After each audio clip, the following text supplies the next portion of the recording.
Ah, forgive me. I didn't hear you come in. Is there something I can do for you? It's quite late. Perhaps this conversation could be had in the morning.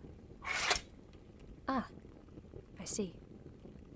Well, will you be getting right into the nasty business, or would you allow me a drink? That's very kind of you. Sit here if you'd like. I won't try to fight back or escape.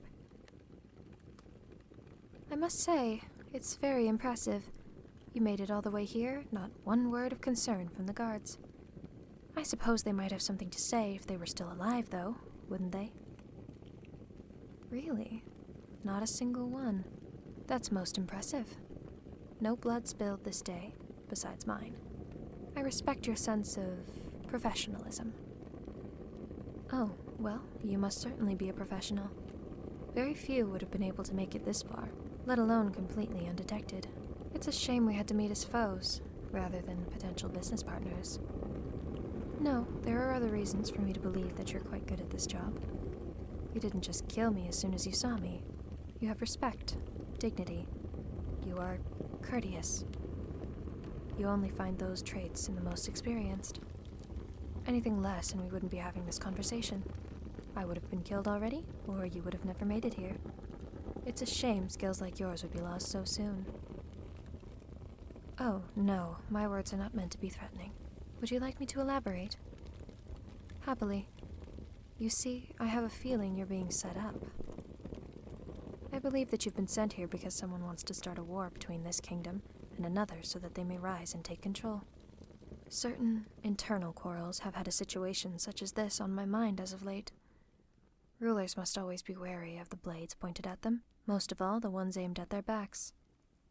Seems unlikely, does it? Well, then allow me some more time to paint you a picture, and you tell me if any part of it sounds familiar. You received a message, whether through a mail carrier or a letter stuck to your front door, it doesn't matter. The message says to prepare yourself, as two men will be coming to visit you to discuss a business matter of utmost importance and secrecy. I can see it in your eyes. This all sounds a bit too familiar. I'm not done yet.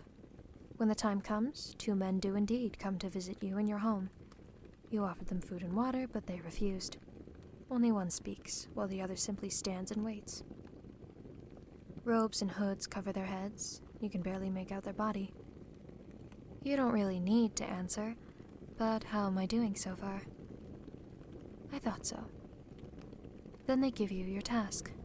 Sneak into the castle, kill your target, and get out without any noise. And of course, they paid you an incredible amount of money, and said that you'll get double what they paid when you finish the job. And so you set off at the date and time they told you to carry out your end of the bargain. And that brings us to here and now, having this conversation. Now, why did I say what I said earlier? Why did I make it sound like you're going to be dying soon? Well, that's because those two men will come back to pay your full reward for my head. However, instead of gold, or whatever it is you desire, they will try to kill you instead. After they do, they'll take everything of value from your home and make sure your body is never found. Ah, so you finally ask. Indeed. How is it that I just know all of the things that have led up to your arrival here? Well, the truth is probably simpler than you think. I know the whole process because that's precisely the way that our kingdom carries out its assassinations. And so we ask ourselves the next logical question. Who would orchestrate an assassination using the very same procedure that the target uses? Well, the obvious answers are someone who wants to war with my kingdom or someone within these walls who wants to take my place. Truthfully, either is possible. Oh, what to do, what to do. Will you be carrying out your orders? Performing the task you were hired to perform? I thought not. As such, I have a plan. One that would expose this mysterious enemy I have, and would hopefully protect you as well. Perhaps I was able to defend myself and call for help from the guards. You would have been forced to retreat to your home, and in your haste, accidentally left a trail for the trackers to follow. The men who came to you will ask what happened, and when you try to explain your failure, they may try to kill you. When they do so, my soldiers will intervene, protecting you and finding out the identity of those who are trying to kill me. I'm offering you the chance to change sides in this game you have become a part of. You are being used as a pawn, and you're close to being sacrificed for someone else's gain. It's hardly fair, don't you think? That is a fair statement. You'd simply be a pawn for a different person if you were to do this. But consider the fact that you would know the hand who directs you. I respect your abilities, and as such, wouldn't let them go to waste. Yes, I am bargaining for my life. You hold my very existence in your hands, but in a way, I also hold yours. Decline my offer, take my life, and you will spend the rest of your days running or fighting those who have hired you. Accept, and you will be free to continue your line of work against my enemies, and you'll be properly compensated.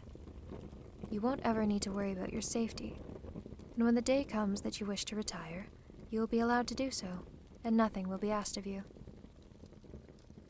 I wish I could grant you more time to contemplate your answer, but you must be going soon if your story is to be believed by your current employer.